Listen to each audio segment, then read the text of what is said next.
Bapak Ibu Saudara, apa kabar? Saya percaya bahwa kita semua boleh dalam keadaan yang sehat.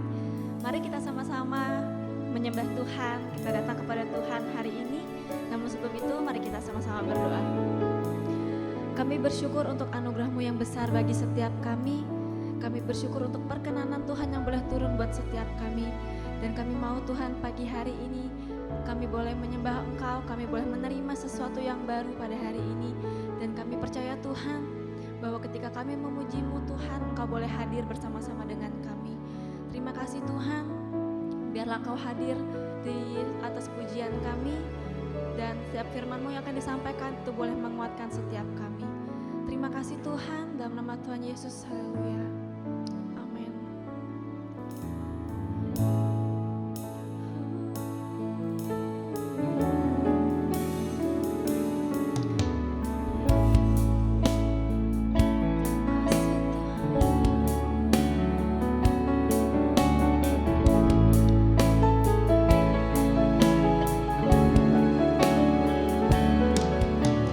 Kasih-Mu tiada bertemu.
Lalu diberitahukanlah kepada Yoab, "Ketahuilah, raja menangis dan berkabung karena Absalom." Pada hari itulah kemenangan menjadi perkabungan bagi seluruh tentara. Sebab pada hari itu, tentara itu mendengar orang berkata, "Raja bersusah hati karena anaknya." Sebab itu tentara itu masuk kota dengan diam-diam pada hari itu, seperti tentara yang kena malu kembali dengan diam-diam karena melarikan diri dari pertempuran. Raja menyelubungi mukanya dan dengan suara nyaring merataplah raja, "Anakku, Absalom, Absalom, anakku, anakku." Lalu masuklah Yoab menghadap raja di kediamannya serta berkata, "Pada hari ini, engkau mempermalukan semua hambamu yang telah menyelamatkan nyawamu pada hari ini, dan nyawa anak-anakmu laki-laki dan perempuan, dan nyawa istri-istrimu, dan nyawa gundik-gundikmu, dengan mencintai orang-orang yang benci kepadamu, dan dengan membenci orang-orang yang cinta kepadamu. Karena pada hari ini, engkau menunjukkan bahwa panglima-panglima dan anak buah tidak berarti apa-apa bagimu. Bahkan aku mengerti pada hari ini bahwa seandainya Absalom masih hidup dan kami semua mati pada hari ini, maka hal itu kau pandang baik. Oleh sebab itu, bangunlah, pergilah keluar, dan berbicaralah menenangkan hati orang-orangmu. Sebab aku bersumpah demi Tuhan, apabila engkau tidak keluar, maka seorang pun tidak akan ada yang tinggal bersama-sama dengan engkau pada malam ini. Dan hal ini berarti celaka bagimu, melebihi segala celaka yang telah kau alami sejak kecilmu sampai sekarang." Lalu bangunlah raja dan duduk di pintu gerbang. Maka diberitahukanlah kepada seluruh rakyat demikian, "Ketahuilah, raja duduk di pintu gerbang." Kemudian datanglah seluruh rakyat itu menghadap raja. Adapun orang Israel sudah melarikan diri masing-masing ke kemahnya. Seluruh rakyat dari semua suku Israel berbantah-bantah, katanya, "Raja telah melepaskan kita dari tangan musuh kita. Dialah yang telah menyelamatkan kita dari tangan orang Filistin. Dan sekarang ia sudah melarikan diri dari dalam negeri karena Absalom. Tetapi Absalom yang telah kita urapi untuk memerintah kita sudah mati dalam pertempuran. Maka sekarang, mengapa kamu berdiam diri dengan tidak membawa raja kembali?" Raja Daud telah menyuruh orang kepada Zadok dan Abiatar, imam-imam itu, dengan pesan, "Berbicaralah kepada para tua-tua Yehuda demikian. Mengapa kamu menjadi yang terakhir untuk membawa raja kembali ke istananya? Sebab perkataan seluruh Israel telah sampai kepada raja. Kamulah saudara-saudaraku, kamulah darah dagingku. Mengapa kamu menjadi yang terakhir untuk membawa raja kembali? Dan kepada Amasa haruslah kamu katakan, bukankah engkau darah dagingku? Beginilah kiranya Allah menghukum aku, bahkan lebih lagi daripada itu, jika engkau tidak tetap menjadi panglimaku menggantikan Yoab." Demikianlah dibelokkannya hati semua orang Yehuda secara serentak, sehingga mereka menyuruh menyampaikan kepada raja pesan ini, "Kembalilah, tuanku, dan semua anak buahmu." Lalu berangkatlah raja pulang, dan sampailah ia ke tepi sungai Yordan. Sementara itu orang Yehuda telah sampai ke Gilgal untuk menyongsong raja dan untuk membawa raja menyeberang sungai Yordan. Juga Simei bin Gera, orang Benyamin yang dari Bahurim itu, cepat-cepat datang bersama-sama dengan orang-orang Yehuda untuk menyongsong Raja Daud. juga ada 1.000 orang dari daerah Benyamin bersama-sama dengan dia. Dan Ziba, hamba keluarga Saul, dan ke-15 anaknya laki-laki dan ke-20 hambanya bersama-sama dengan dia datang tergesa-gesa ke sungai Yordan mendahului raja.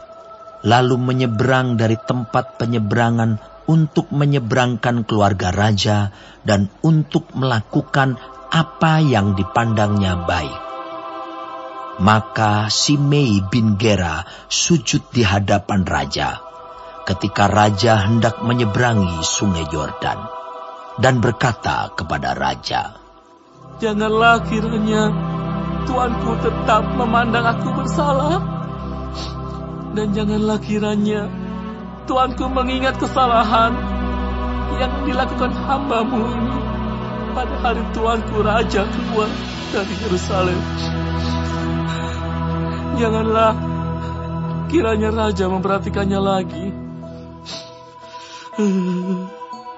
Sebab hamba-Mu ini tahu bahwa hamba telah berbuat dosa. Dan lihatlah, pada hari ini akulah yang pertama-tama datang dari seluruh keturunan Yusuf untuk menyongsong tuanku raja." Lalu berbicaralah Abisai, anak Zeruya, katanya, Bukankah Simei patut dihukum mati karena ia telah mengutuki orang yang diurapi Tuhan? Tetapi Daud berkata, Apakah urusanku dengan kamu, hai anak-anak Zeruya, sehingga kamu pada hari ini menjadi lawanku? Masakan pada hari ini seorang dihukum mati di Israel? Sebab bukankah aku tahu bahwa aku pada hari ini adalah raja atas Israel? Kemudian berkatalah raja kepada Simei, Engkau tidak akan mati. lalu raja bersumpah kepadanya. Juga Mefiboset bin Saul menyongsong raja. Ia tidak membersihkan kakinya dan tidak memelihara janggutnya, dan pakaiannya tidak dicucinya sejak raja pergi sampai hari ia pulang dengan selamat. Ketika ia dari Yerusalem menyongsong raja, bertanyalah raja kepadanya, Mengapa engkau tidak pergi bersama-sama dengan aku, Mefiboset? Jawabnya, Ya tuanku raja, aku ditipu hambaku, sebab hambamu ini berkata kepadanya, Pelanailah keledai bagiku, supaya aku menungganginya dan pergi bersama-sama dengan raja. Sebab hambamu ini timpang. Ia telah memfitnahkan hambamu ini kepada tuanku raja.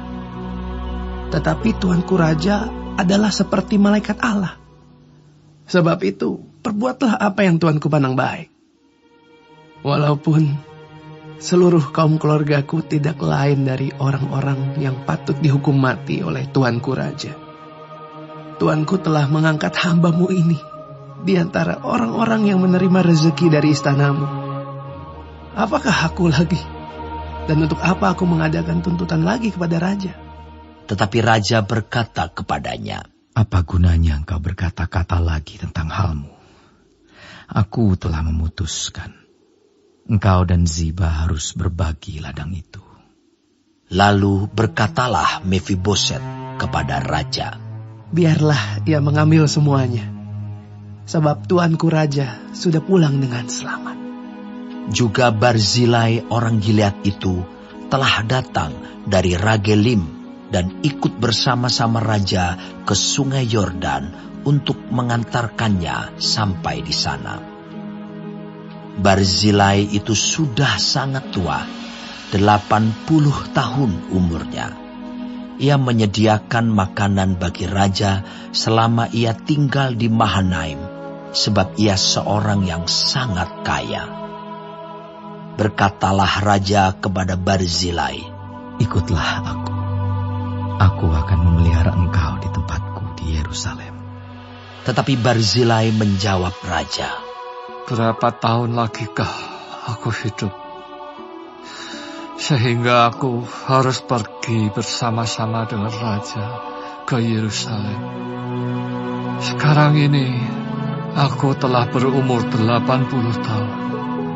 Masakan aku masih dapat membedakan antara yang baik dan yang tidak baik? Atau masih dapatkah hamba-Mu ini merasai apa yang hamba makan atau apa yang hamba minum? Atau masih dapatkah aku mendengarkan suara penyanyi laki-laki dan penyanyi perempuan? Apa gunanya hamba-Mu ini lagi menjadi beban bagi Tuanku Raja? Sepotong jalan saja hamba-Mu ini berjalan ke seberang Sungai Yordan bersama-sama dengan Raja. Mengapa Raja memberikan ganjaran yang sedemikian kepadaku? Biarkanlah hamba-Mu ini pulang, sehingga aku dapat mati di kotaku sendiri, dekat kubur ayahku dan ibuku. Tetapi inilah hamba-Mu Kimham. Ia boleh ikut dengan Tuanku Raja. Perbuatlah kepadanya apa yang Tuanku pandang baik. Lalu berbicaralah Raja. Baiklah, Kimham ikut dengan aku. Aku akan berbuat kepadanya apa yang kau pandang baik, dan segala yang kau kehendaki daripadaku akan kulakukan untukmu. Kemudian seluruh rakyat menyeberangi Sungai Yordan. Juga Raja menyeberang setelah berpamitan dengan Barzilai dengan ciuman. Lalu orang ini pun pulanglah ke tempat kediamannya. Sesudah itu berjalanlah Raja terus ke Gilgal, dan Kimham ikut dengan dia. Seluruh rakyat Yehuda bersama-sama setengah dari rakyat Israel telah mengantarkan Raja. Tetapi seluruh orang Israel datang menghadap Raja dan berkata kepada Raja, "Mengapa saudara-saudara kami, orang-orang Yehuda itu, menculik Raja dan membawa dia menyeberangi Sungai Yordan dengan keluarganya, dan semua orang Daud yang menyertai dia?" Lalu semua orang Yehuda menjawab orang-orang Israel itu, "Oleh karena Raja kerabat kami, mengapa kamu menjadi marah karena hal ini? Apakah kami makan apa-apa atas biaya Raja?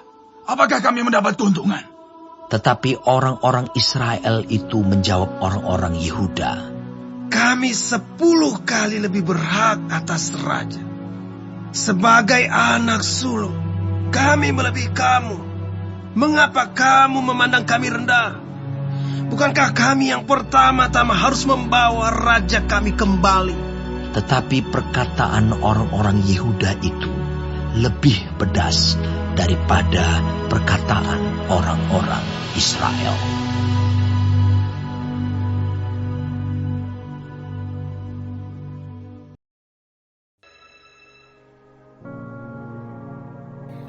Terima kasih Tuhan untuk firman-Mu pada pagi hari ini. Sungguh mengingatkan kami Tuhan untuk kami hidup semakin hari semakin berkenan di hadapan Tuhan. Dan biarlah Tuhan hari ini Engkau sertai, Tuhan tuntun, Tuhan melindungi, jauhkan dari segala mara bahaya, malapetaka, bahkan maut sekalipun ya Bapa. Bapa kami yang di surga, dikuduskanlah nama-Mu. Datanglah kerajaan-Mu, jadilah kehendak-Mu di bumi seperti di surga. Berikanlah kami pada hari ini makanan kami yang secukupnya, dan ampunilah kami akan kesalahan kami, seperti kami juga mengampuni orang yang bersalah kepada kami. Dan janganlah membawa kami ke dalam pencobaan, tetapi lepaskanlah kami daripada yang jahat. Karena Engkaulah yang mempunyai kerajaan, dan kuasa, dan kemuliaan, sampai selama-lamanya. Amin.